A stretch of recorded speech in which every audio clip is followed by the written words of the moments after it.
So here's the point for us. As long as we trust in our own certainty, we will remain blind to the truth of Christ, even when he stands right in front of us.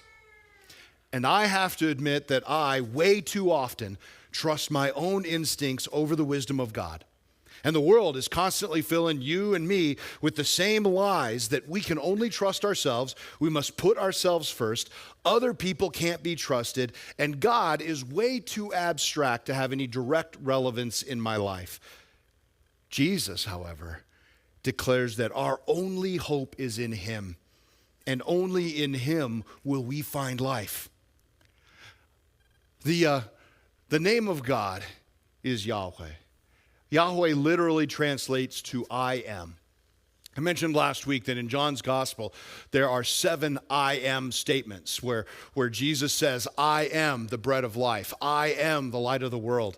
I wonder what it would sound like if we changed the I am to God is, because that would be appropriate.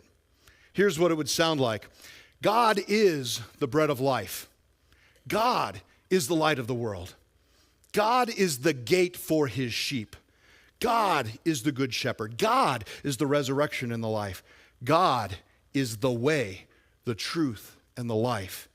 God is the true vine.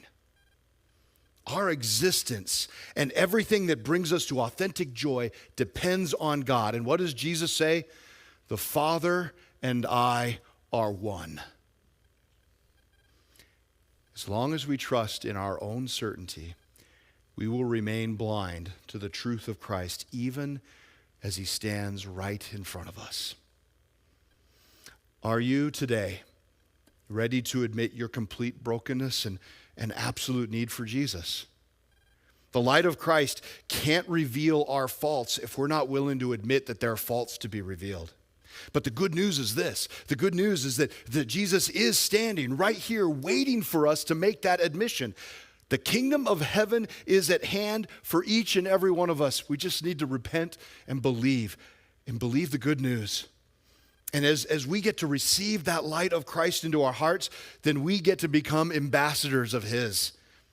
Ambassadors for others, ambassadors who get to shine. We will have the privilege of shining the light of Christ's love everywhere we go. Yes, this world is a dark place, but the only solution for that is that the people of Christ do what they were meant to do, and that is shine.